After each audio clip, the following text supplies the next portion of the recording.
The year was 1873, when the American frontier was still half wilderness, half dream. The West stretched endless and untamed, a land where every sunrise felt like the birth of a new world, and every sunset carried the ghosts of those who'd tried to tame it. Dust devils twisted through the canyons, rattlesnakes hissed beneath bleached rocks, and far beyond the horizon, the wind carried whispers of vengeance, of blood, of love and loss. And among those whispers rode the name that many feared to even speak, Naira, the Apache woman of the Red Mesa.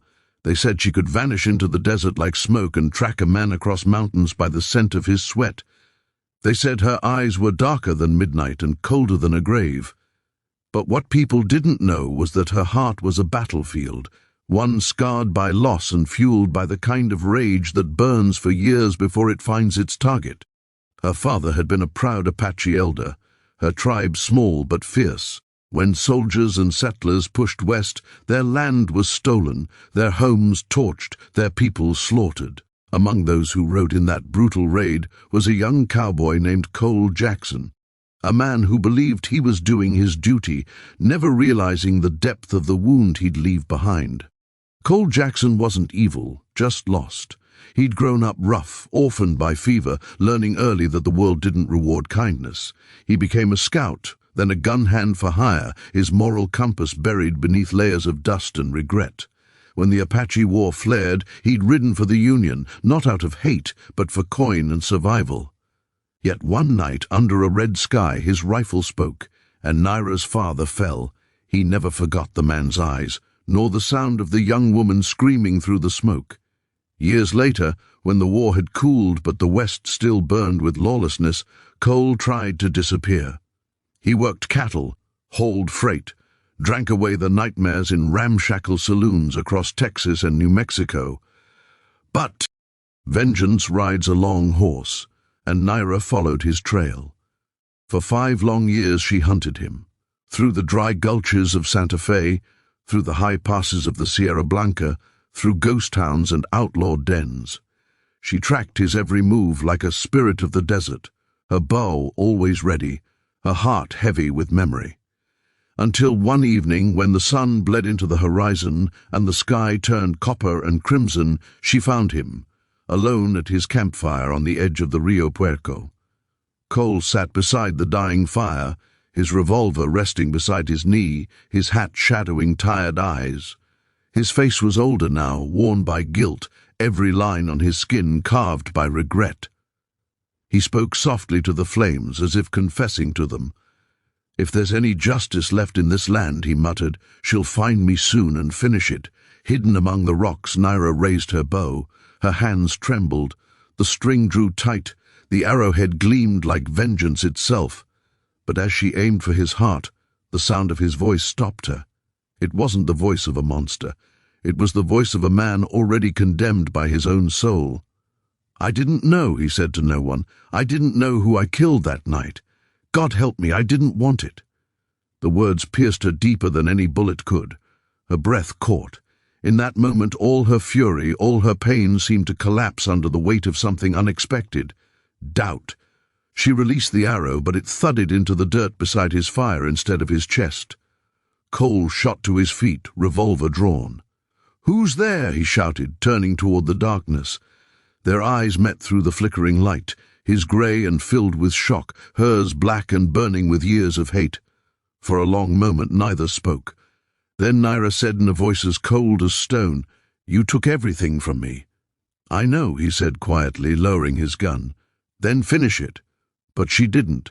Something inside her wouldn't let her. With a whisper of wind and shadow, she vanished back into the night, leaving him standing there, heart pounding, haunted and alive, spared for reasons he couldn't yet understand.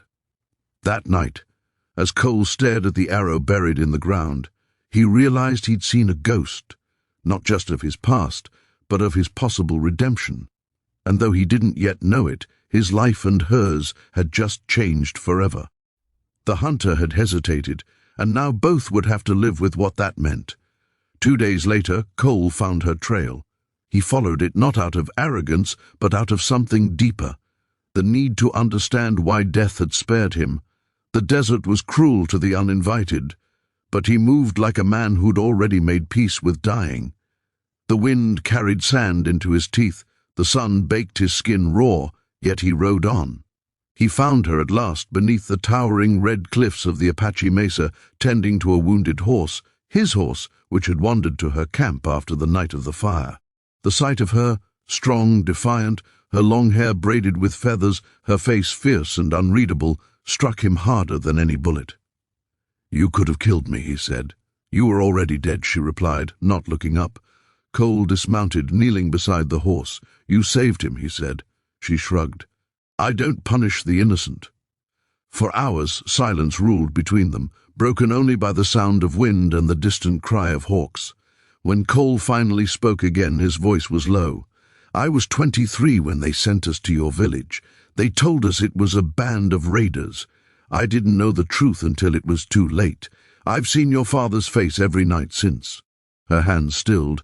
The flint in her eyes softened, just slightly. She'd waited years to hear him speak those words, and yet now that they'd come, they didn't bring satisfaction, only sorrow.